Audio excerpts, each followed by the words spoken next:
dari kelemahan-kelemahan kita, dari alasan-alasan kita. Kita harus bangkit dulu. Amin. Kalau kita sudah bangkit dari alasan-alasan kita, dari kemalasan-kemalasan kita, saya percaya di hari mati kita, ketika Yesus datang, kita akan mati. Maut itu kita kalahkan. Amin. Amin. Yesus membela kita. Roh Kudus memberani kita memenuhi kita.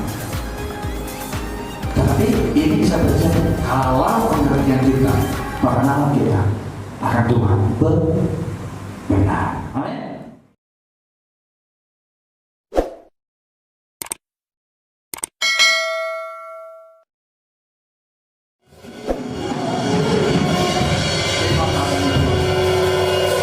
Yang terutama di dalam kehidupan kami adalah memuliakan nama-Mu, meninggikan nama-Mu ya Tuhan, memberikan yang terbaik bagi malam hari ini. Hendaklah Tuhan berikan kami pengertian, berikan kami kesadaran, agar kami mengerti keadaan Tuhan di dalam kehidupan kami, agar kami mengerti Tuhan bahwa apa tujuan kami datang kepada-Mu malam hari, bukannya sekadar datang mengisi acara untuk beribadah, tetapi kami mengerti kehendak Tuhan dalam kehidupan kami.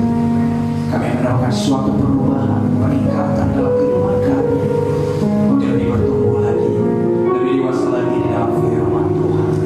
Ajar kami malam hari ini Tuhan, berbicara kepada kami. Kami akan mendengarkan firman. Mari urapi berkati kami, kiranya kuasa dalam jika menguruskan kami, dan Roh Kudus memenuhi kami, sehingga kami fokus Tuhan mendengarkan firman. Ini hamba-Mu akan menyampaikan firman. Mari berkati menanti pimpin dengan Roh Kudus. Hamba-Mu adalah, tapi sesungguhnya Tuhanlah berbicara kepada kami. Terima kasih Tuhan, kami siap mendengarkan firman, berbicara kepada kami. Hanya di dalam nama Yesus kami telah berdoa dan bersyukur. Yang siap mendengarkan firman Tuhan, sama-sama kita katakan amin. Ya, silakan dulu. Ya, salam. Ya, salam. Ya, kita bersyukur kepada Tuhan malam hari ini karena kita masih diberi kesempatan untuk beribadah. Amin. Seseorang setia melayani, seseorang setia beribadah, seseorang setia mengasihi, seseorang setia mengampuni karena dia punya pengertian. Amin. Pengertian seperti apa? Yaitu karena dia mengerti firman Tuhan. Tetapi kenapa seseorang bisa berhenti dalam sebuah pelayanan atau berhenti di sebuah persekutuan? Karena dia kurang pengertian. Amin. Karena dia kurang pengertian, sehingga apapun yang diperbuat yang terbaik di dalam sebuah tim atau sebuah grup, dan dia merasa tidak searah. Nah, tidak jarang kita lihat gereja, organisasi pecah, bahkan keluarga berantakan. Kenapa? Karena tidak ada pengertian. Amin. Jadi malam hari ini kita akan belajar firman Tuhan dengan tema kita, yaitu pengertian membawa perubahan. Amin.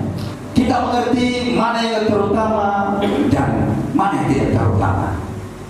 Kita akan mengerti mana yang paling penting di antara yang terpenting. Ketika kita punya pengertian, sehingga kita bisa membedakan. Amin. Memang semua berguna, semua utama, semua penting, tetapi ada yang lebih terpenting. Amin. Kita semua anak Tuhan, suka melayani, suka beribadah, amin, suka bermisi, suka pelayanan. Tetapi apa yang lebih penting di atas itu? Maka malam hari ini kita akan belajar dari kisah waktu Yesus diurapi. Kita buka di dalam Markus 14 ayat 3 sampai 9. Yesus diurapi. Ketika Yesus berada di Betania, di rumah Simon si kusta, dan sedang duduk makan, datanglah seorang perempuan membawa suatu buli-buli pualam berisi minyak narwastu murni yang mahal harganya. Setelah dipecahkannya leher buli-buli itu, dicurahkannya minyak itu ke atas kepala Yesus. Ada orang yang menjadi gusar dan berkata seorang kepada yang lain, "Untuk apa pemborosan minyak narwastu ini? Sebab minyak ini dapat dijual 300 dinar lebih dan uangnya dapat diberikan kepada orang-orang miskin." Lalu mereka memarahi perempuan itu. Tetapi Yesus berkata, "Biarkanlah dia. Mengapa kamu menyusahkan dia? Ia telah melakukan suatu perbuatan yang baik padaku. Karena orang-orang miskin selalu ada padamu, dan kamu dapat menolong mereka bila mana kamu menghendakinya. Tetapi aku tidak akan selalu bersama-sama kamu. Ia telah melakukan apa yang dapat dilakukannya. Tubuhku telah diminyakinya sebagai persiapan untuk penguburanku. Aku berkata kepadamu, sesungguhnya di mana saja Injil diberitakan di seluruh dunia, apa yang dilakukannya ini akan disebut juga untuk mengingat dia." Dalam pembacaan ini kita memahami sebuah karakter dan perbedaan, ya, di mana di sini ada yang semangat melayani, ada yang semangat memberikan yang terbaik untuk Tuhan, dan ada juga yang pura-pura memberikan yang terbaik untuk Tuhan, bahkan bersungut-sungut. Ya, kenapa bisa terjadi seperti itu?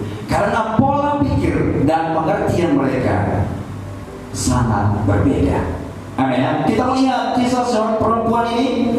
Dia membawa buli-buli pualam yang berisi minyak narwastu dan murni, dan harganya sangat mahal.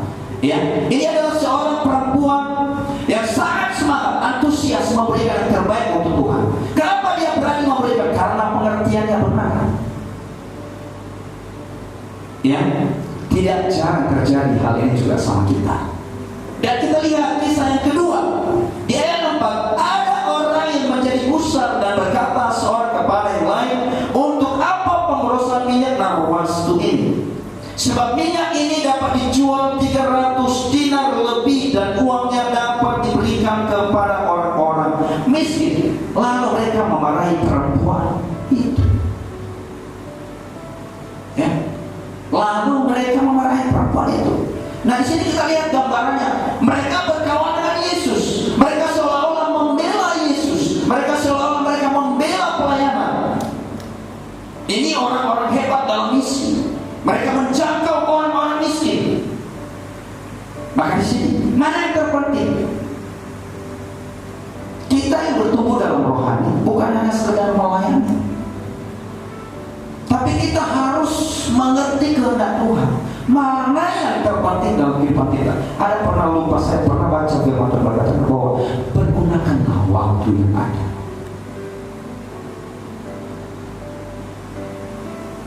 Dalam hal ini ini gambaran diri kita. Di sini kita siapa diri kita di sini? Ya, kita yang semangat melayani seperti perempuan ini memberikan yang terbaik. Di saat Yesus memang membutuhkan itu. Pelayanan kita saat ini yang kita lakukan, apakah itu yang berkenan di hadapan Tuhan? Atau seperti ayat 4 ini, ada orang yang menjadi gusar dan berkata seorang kepada yang lain, "Untuk apa pemborosan minyak narwastu ini? Sebab minyak ini dapat dijual 300 dinar lebih dan uangnya dapat diberikan kepada orang-orang miskin." Nah, kita coba, saya ajak kita berpikir pola pelayanan kita yang kita lakukan saat ini, pola ibadah kita, pola pengertian kita yang kita pegang saat ini, yang kita mengerti saat ini, arahnya kemana? Sepertikah perempuan yang membawa buli-buli, atau seperti orang yang gusar? Sama-sama melayani, sama-sama beribadah, sama-sama bersama dengan Yesus. Lalu gimana bedanya? Letaknya pengertian. Maka pengertian kita malam hari ini datang ibadah? Apa pengertian kita? Sehingga kita memimpin pujian di sini. Kita memimpin pujian bukan semata-mata supaya kita tampil, semata-mata sebuah kebanggaan. Seperti saya bisa berdiri di sini. Mungkin dalam pola pikir saya supaya saya dipandang hebat, jago. Atau memang seperti wanita ini memberikan yang terbaik untuk Tuhan. Karena pengertian kesadaran ada.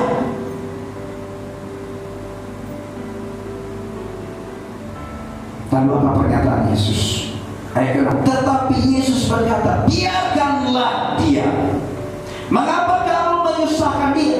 Ia telah melakukan suatu perbuatan yang baik padaku. Karena orang-orang miskin selalu ada padamu, dan kamu dapat menolong mereka bila mana kamu menghendakinya. Tetapi aku tidak akan selalu bersama-sama kamu. Artinya apa? Pelayanan misi, pelayanan ibadah selalu ada di setiap hari dalam hidup kita. Menjangkau jiwa-jiwa itu selalu ada kesempatan buat kita. Tetapi yang tidak punya selalu ada bagi kita apa? Hadirat Tuhan. Yesus bilang, aku tidak selalu ada bersama-sama kamu.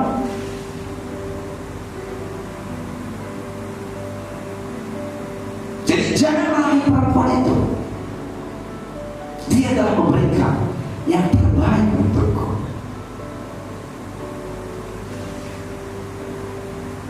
Teman-teman, apa pelajaran dalam kisah ini untuk kita?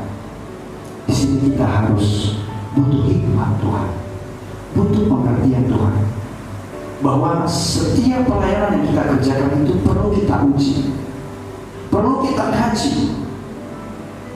Sehingga kita lihat di sini karakter perempuan itu tidak ada satu pun kata-kata dia lontarkan, dijelaskan di sini. Dia menjawab, dia menyesal, atau dia memberontak kepada orang yang menyesal.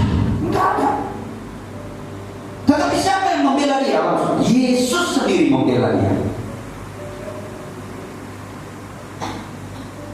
Apa rahasianya di sini?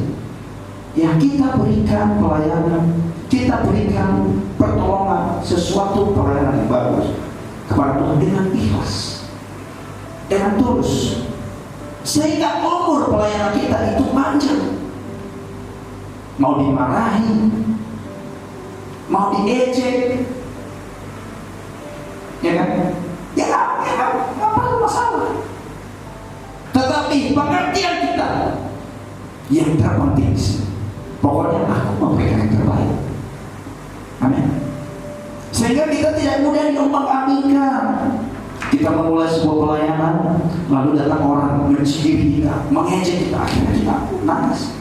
Tapi kita lihat perempuan ini diejek dia tidak melakukan apa-apa. Tetapi siapa yang bertindak? Yesus sendiri. Nah teman-teman, mungkin terjadi dalam hidup kita. Ada teman-teman yang mengejek kita, sok suci kau di ibadah malamnya. Padahal semalam kau berbuat mau begini-begini. Masuk kasihan lo hidup dari orang itu jelas. Nggak usah kayak itu. Tetapi sekarang kita belajar. Apakah perempuan ini sudah suci hidupnya? Enggak. Tapi dia belajar. Dia memberikan yang terbaik untuk Tuhan karena dia mengerti. Ketika dia berikan yang terbaik, maka Tuhan akan berpihak padanya. Amin. Amin. Ketika dia melayani dengan tulus, beribadah dengan tulus, maka Tuhan akan membela dia sendiri. Ayat 8. Ia telah melakukan apa yang dapat dilakukannya.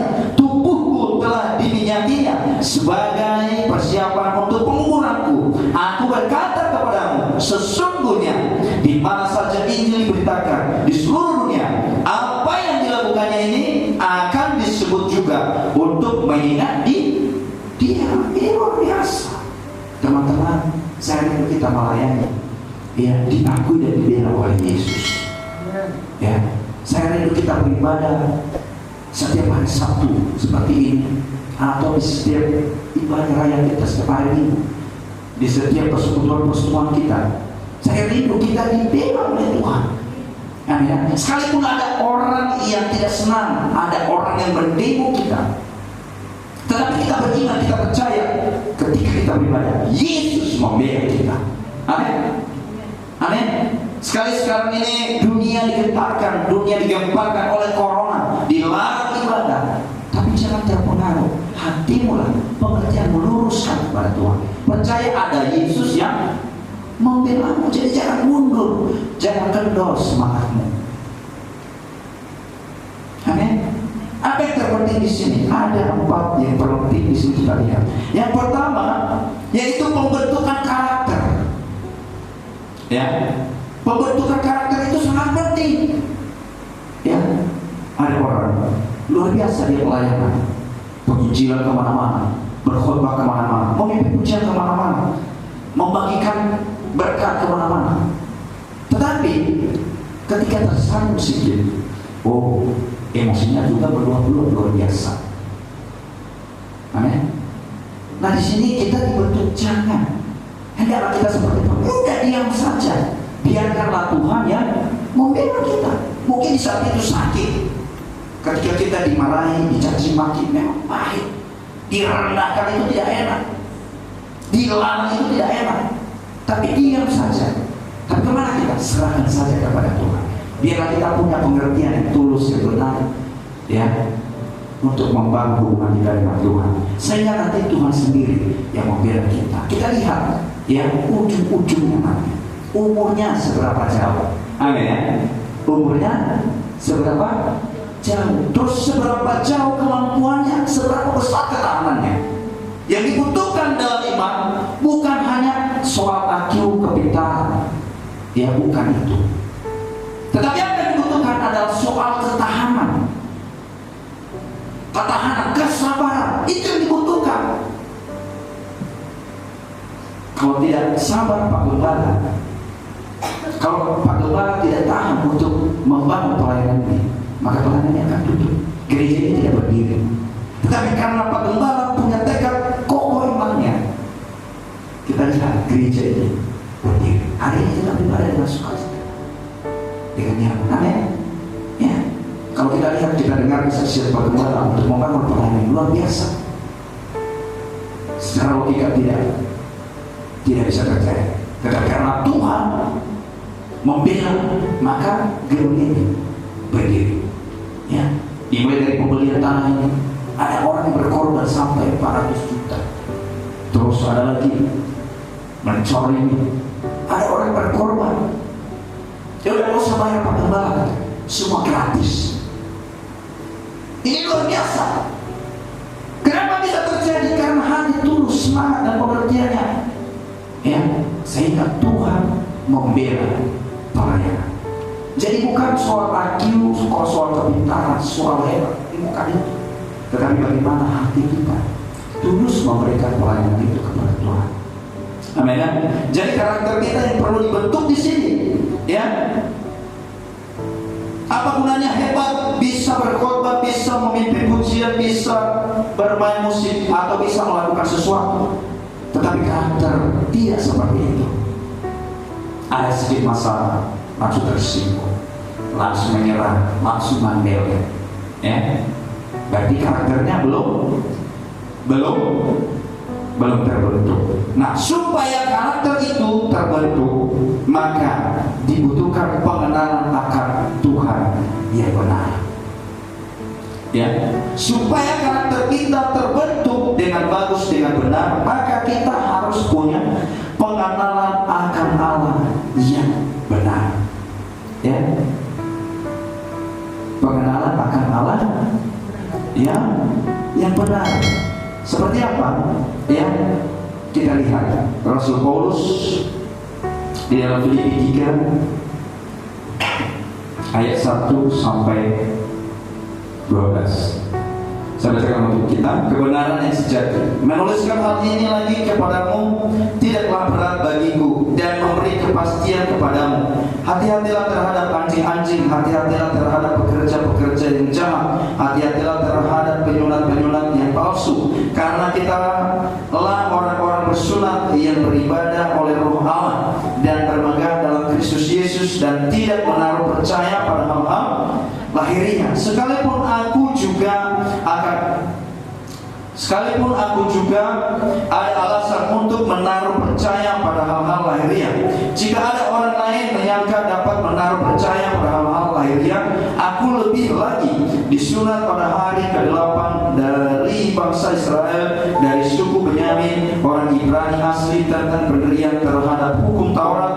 Aku orang Farisi, tentang kegiatan aku menganiaya jemaat, tentang kebenaran dalam mentaati hukum Taurat aku tidak bercacat. Tetapi apa yang dahulu merupakan keuntungan bagiku, sekarang kuanggap rugi karena Kristus. Malahan segala sesuatu kuanggap rugi karena pengenalan akan Kristus Yesus Tuhanku, lebih mulia daripada semuanya. Oleh karena dialah aku telah melepaskan semuanya itu dan menganggapnya sampah, supaya aku memperoleh Kristus dan berada dalam Dia, bukan dengan kebenaranku sendiri karena mentaati hukum Taurat, melainkan dengan kebenaran karena kepercayaan kepada Kristus, yaitu kebenaran yang Allah anugerahkan berdasarkan kepercayaan. Yang ku kehendaki ialah mengenal Dia dan kuasa kebangkitannya dan persekutuan dalam penderitaannya, di mana aku menjadi serupa dengan Dia dalam kematiannya, supaya aku akhirnya beroleh kebangkitan dari antara orang mati. Dan ayat 12, bukan seolah-olah aku telah memperoleh hal ini atau telah sempurna, melainkan aku mengejarnya kalau aku dapat juga menangkapnya, karena aku pun telah ditangkap oleh Kristus Yesus. Dalam hal ini Rasul Paulus menjelaskan bahwa dalam pelayanan itu bukan soal pengetahuan IQ, ya, bukan soal nama yang tenar, bukan soal gelar yang banyak, bukan. Tapi apa? Pengertian, pengenalan akan Allah yang benar. Amin ya? Amin. Di sini di ayat 1 menjelaskan bahwa ya, sampai di ayat yang ke-6 itu menjelaskan hal-hal yang lahiriah, hal-hal yang wow, yang dunia banggakan. Mungkin bisa juga pola pikir kita selama ini. Jadi itu di sini Rasul Paulus menjelaskan bahwa bukan itu, tetapi melainkan pengertian kita, perubahan karakter kita. Bagaimana pengenalan akan Allah di sini? Nah, di sini yang dituntut di bagian ketiga di sini, yang dituntut sama kita adalah mengenal kehendak Allah dalam hidup kita. Amin. Poin ketiga yang perlu kita renungkan di sini adalah mengenal kehendak Tuhan dalam kehidupan kita. Ayat 7 berkata, tetapi apa yang dahulu merupakan keuntungan bagiku, sekarang kuanggap rugi karena Kristus. Malah segala sesuatu kuanggap rugi karena pengenalan akan Kristus Yesus Tuhanku, lebih mulia daripada semuanya. Lebih mulia daripada semuanya. Oleh karena dialah aku telah melepaskan semuanya itu dan menganggapnya sampah, supaya apa? Aku memperoleh Kristus. Jadi tujuan kita melayani, ya, melakukan sebuah pelayanan, beribadah kepada Tuhan, ya, itu supaya kita peroleh Kristus. Apa kita peroleh dari Kristus? Yaitu karakternya, sikapnya, ketekunannya, keuletannya, kesabarannya dalam menjalani hidup ini sehari-hari, sehingga menjadi contoh. Amin. Jadi itu yang harus kita dapatkan. Kita undanglah itu dalam pelayanan kita, dalam ibadah kita, sehingga saya percaya ketika hal itu memiliki pengertian itu, maka saya percaya pelayanan kita dahsyat dan luar biasa. Amin ya. Amin. Kenapa? Karena pengenalan kita benar, pengertian kita benar. sendiri, tetapi untuk memang kesadaran kita untuk memuliakan nama Tuhan. Kita lakukan itu semua untuk Tuhan. Ayat 9 berkata, dan berada dalam Dia bukan dengan kebenaranku sendiri karena mentaati hukum Taurat, melainkan dengan kebenaran karena kepercayaan kepada Kristus, yaitu kebenaran yang Allah anugerahkan berdasarkan kepercayaan. Amin ya. Jadi kita bukan karena supaya Tuhan memberkati kita. Aku melayani supaya besok aku lulus, aku berkhotbah, aku beribadah, aku baca firman, aku berdoa, supaya nanti aku dapat uang besok, dapat pekerjaan yang terbaik lah. Bukan semata-mata seperti itu, bukan. Tetapi pengertian kita bahwa segala yang kita butuhkan itu jauh daripada yang kita pikirkan, itu Tuhan kerjakan dalam hidup kita. Perempuan tadi yang hanya sedikit yang dilakukan, hanya satu, yaitu membawa beli-beli yang berisi minyak awas. Tapi yang terbaik, yang harganya mahal, hanya satu. Tetapi dia sepanjang masa diingat. Bahkan Yesus sendiri membela. Maka teman-teman, jangan takut. Maka sekarang merubah pola pikir kita dalam melayani Tuhan. Pemahaman pengertian kita ubah. Jadi yang selama ini hanya untuk diri kita, sekarang bukan itu. Sekarang pengertian itu bahwa Tuhan telah tebus kita dari situ. Semua yang kita butuhkan Tuhan telah sediakan. Semua yang kita perlukan, semua yang kita inginkan, kita cita-citakan, kita iman, kita percaya bahwa Tuhan telah kerjakan. Tapi sekarang apa yang kita lakukan? Adalah bagaimana Yesus itu dilihat dalam hidup kita. Bagaimana karakter Kristus itu ada dalam diri kita, dilihat orang. Sekalipun kita tidak berbicara, tapi setidaknya orang bisa menilai kita. Oh, ini tulus melayani Tuhan. Orang mendengarkan suara kita saja berbicara, tak memimpin pujian, orang bisa merasakan ada hadirat Tuhan. Dan juga orang bisa melihat, oh ini hanya show aja orangnya, hanya pengen tampil aja. Kenapa? Orang merasakan tidak dapat apa-apa, tidak tersentuh hatinya. Kenapa? Ya karena pengertiannya melayani hanya untuk sebatas dirinya. Itu tadi, oh supaya aku dilihat, supaya aku besok kuliahku diberkati. Amin. Supaya orang tua aku senang didengar kabarku di kampung bahwa aku suka beribadah, bahkan sekarang dipercayakan melayani. Bukan itu. Sehingga orang melihat pelayanan kita tidak dapat apa-apa.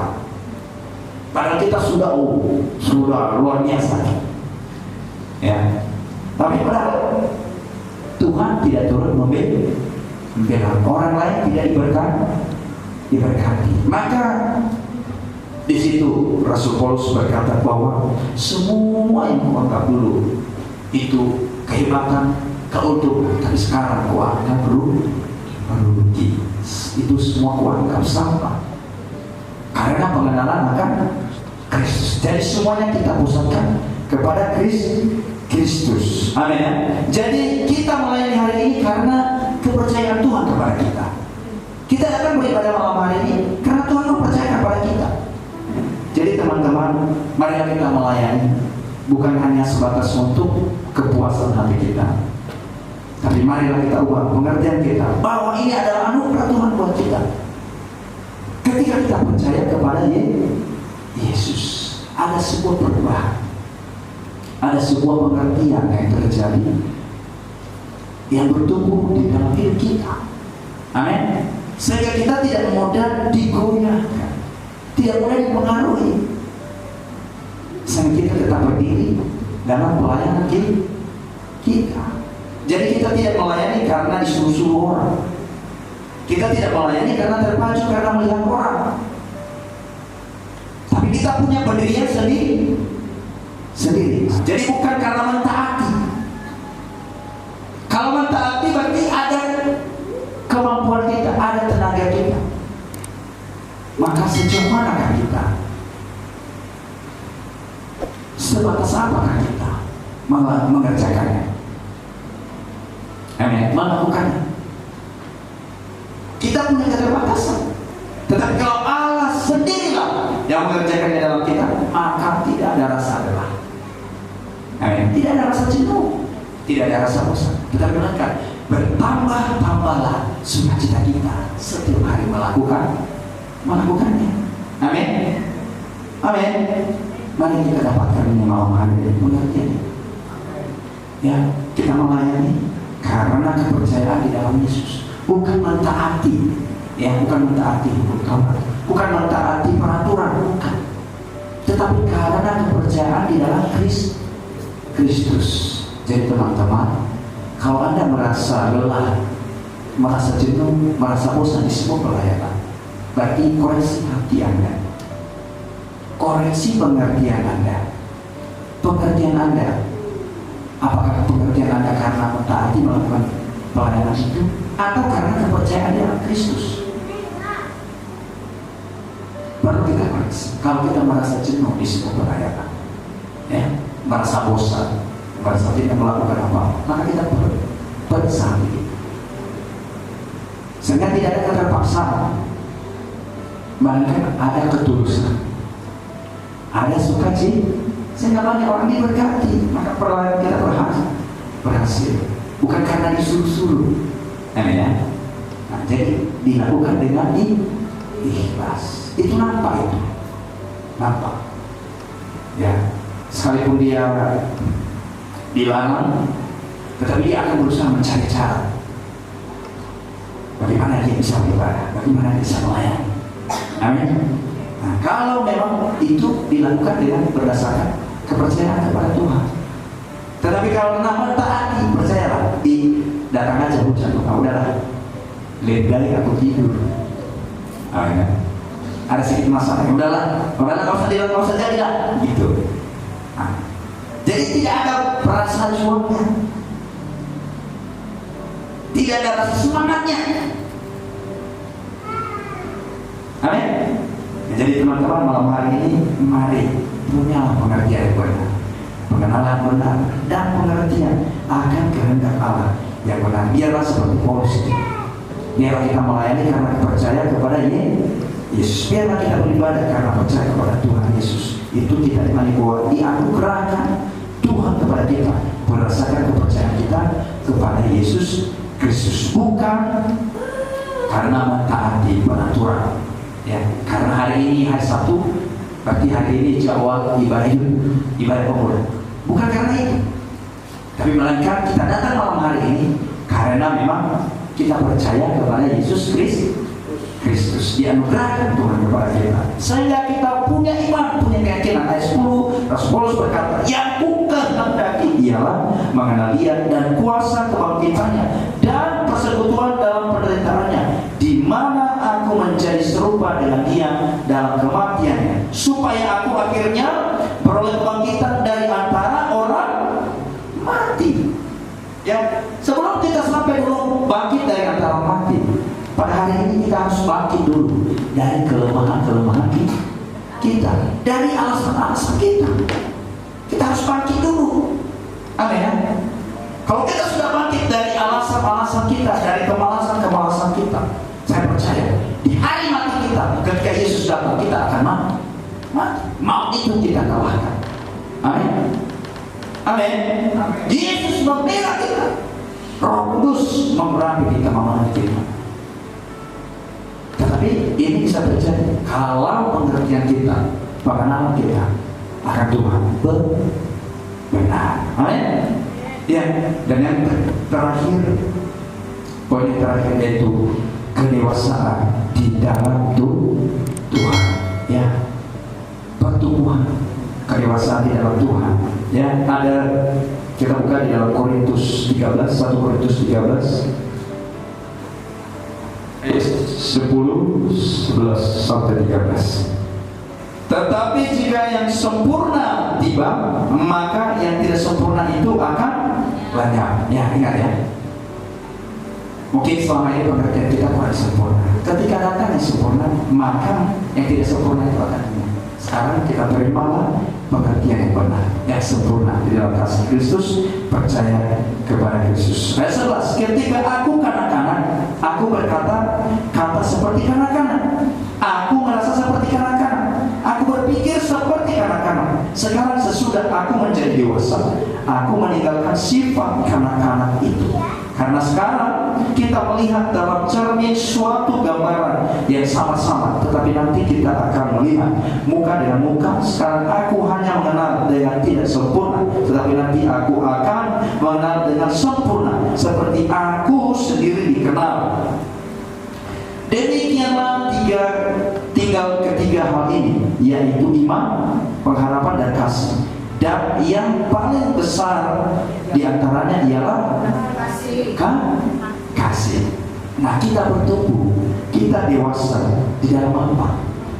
Ya, ketika karakter kita dibentuk, ya, pengertian kita, pengenalan kita diluruskan, dibenarkan, maka kita akan bertumbuh menjadi dewasa. Rasulullah bilang, ketika aku kanak-kanak, aku berpikir seperti kanak-kanak. Seperti apa kanak-kanak?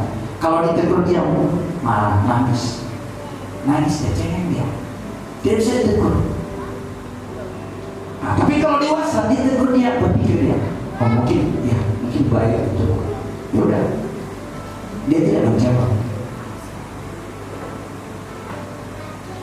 Tapi dia direnungkannya di hatinya dan dilakukannya. Jadi hendaklah kita bukan lagi berpikir seperti kanak-kanak, tetapi melainkan kita berpikir seperti orang dewasa. Tidak suka mengeluh, kalau dimarahi merajuk. Tapi kan kita memiliki pola pikir yang dewasa. Nah, ini bisa terjadi ketika kita dewasa di dalam kasih. Memang kita punya pengharapan, ya. Kita punya iman. Kalau tidak ada kasih, itu tidak sempurna. Maka supaya sempurna, maka perbesarlah kasih di hatimu. Amin. Apa yang perlu diperbesar? Yaitu kasih. Jadi kita bertumbuh dewasa di dalam kasih. Ada dua, kasih kepada Allah dan kasih kepada sesama manusia. Jadi kita panjang umurnya dalam melayani, dalam melakukan ibadah kita, kalau kita dewasa dan kasih Kristus. Teman-teman, marilah kita memiliki pengertian dan pola pikir yang benar, sehingga karakter kita bisa dibentuk dan pengertian kita akan Allah menjadi benar, dan kita bertumbuh dewasa di dalam kasihnya, sehingga kita tidak mudah menyerah, tidak mengeluh dalam pelayanan, ya. Maka kita terus semangat bertumbuh dewasa dan bertumbuh sampai kapan? Sampai Tuhan Yesus datang. Amin. Amin. Ya, itu satu firman Tuhan untuk kita malam hari ini. Semoga Tuhan memberkati kita. Mari kita berdiri.